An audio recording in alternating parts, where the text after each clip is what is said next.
On the dais, esteemed Mr. Jyotirjit Scindia ji, Minister of State for Commerce and Industry, my senior colleague Mr. Arun Mehra, Member Planning Commission, Mr. T.K. Arun, Shri V.K. Agarwal, Arun Bhardwaj, ladies and gentlemen, a very good morning to all of you.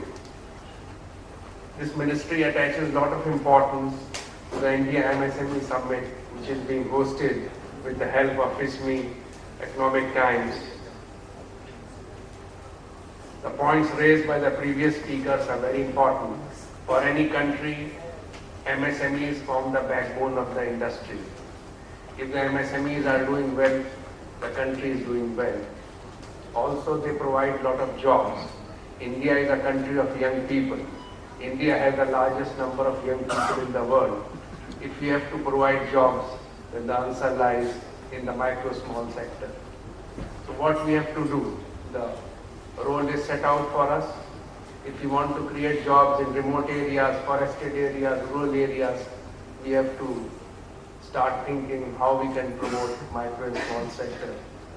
In India, we have about 45% of the manufactured output coming out from this sector, 40% of the exports. One point which was raised by Mr. Bhardwaj was the mismatch between the skills and the manpower available.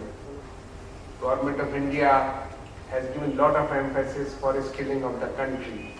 Our vision is by 2022, we should have 500 million skilled people. It is quite a tall order. One has to really step up, in fact jump up to at least 10 times whatever we are doing today. So for this, a new skill development corporation has been formed, and different ministries and departments including planning commission have stepped up their activities. So I request people sitting in this hall to take advantage of the policies for skilling of the country. Very attractive schemes have been made. You can see the website of our ministry and also website of the Skill Development Corporation.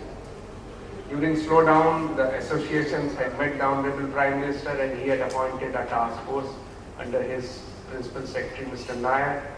That task force report is out, and for the first time, the task force looked at all the aspects of the industry, from credit, technology, labor issues, exit policies, revenue issues, infrastructure. So we have before us a very good blueprint what is to be done. And I'd like to tell you that many of the things have already been done, because many times it was felt that reports come out but not much is done, implementation is weak. For this, the Honorable Prime Minister has himself set up a steering group under his Principal Secretary, and he has formed a council under his chairmanship. So very high level of attention is being given to this sector. One of the problems relating to credit, lot has happened. Mr. Arun Mehra is here. He is heading the review committee relating to credit. Also, there was stipulation that up to 5 lakhs there will be no collateral, especially for first generation entrepreneurs it becomes very difficult. So now it has been increased to 10 lakh. To increase the flow of credit, 40% priority sector lending is earmarked for this sector, which includes micro and small sector. And out of this, whatever total credit is flowing for micro small sector, 60% should go to micro sector. So this group has also said that currently it is around 45%. It should go to 60%, and RBI has also increased in 3 years' time the credit to this sector will reach 60%. This will mean substantial outflow of money for this sector. Also 10% new accounts, because first generation entrepreneurs find it very difficult to get loans. So 10% new accounts have to be opened by every bank. So this will definitely create a good atmosphere. So overall, we have tried to create an enabling environment where it is becoming very easy to get credit. Also, we have schemes like Prime Minister's Employment Generation Program, where we are giving 35% of margin money. So entrepreneur may have to only chip in only 5% of the for special categories and 10% for general categories.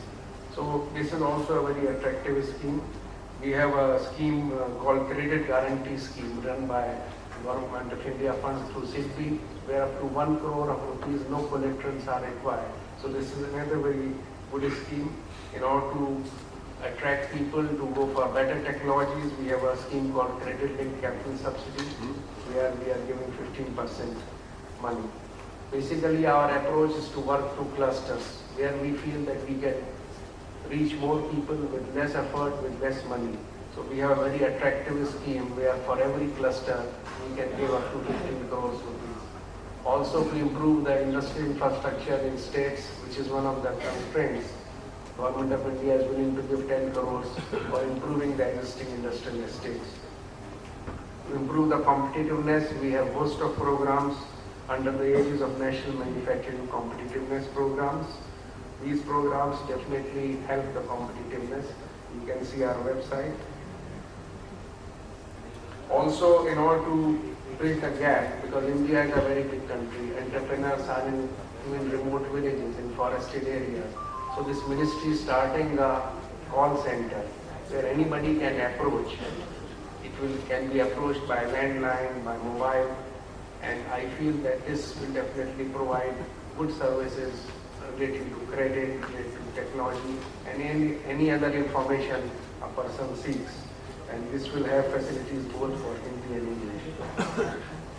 Another important area is the procurement policy. We are in touch with all the important ministries and trying to convince them.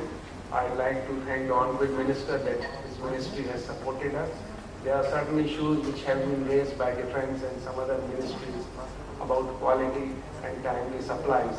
So here in this August Hall, there are so many entrepreneurs. I will request them that we have to rise to the requirement of the buyers. Sometimes paramilitary forces say that they are not able to get the quality of products they need. In fact, one very bad example, I will say that somebody supplied trunks to them because because to know the gauge of the steel, one has to weigh so they had put some small sandbags in it to increase the weight. So I will request that quality is very important, otherwise this procurement policy will come under a lot of fire. So this is very, very important, timely supply and quality. And I am hopeful that we will be able to push 20% procurement of all government departments and PSUs. This will be a great boost. Also, NSIC is trying to help in different ways. We are strengthening NSIC by inducting about 300 crores worth of equity. And this will definitely help all the industry, especially the smaller ones, because they have one scheme where they take big orders and distribute to the smaller industry. So this is one area. They have a market intelligence cell. They have also a call center where they can help. Then they have info-DRE services. They have websites. In fact, it is very difficult for micro, small, and medium enterprise to have offices or LISA abroad. So they are having a website which can be used for e-commerce and e-trading.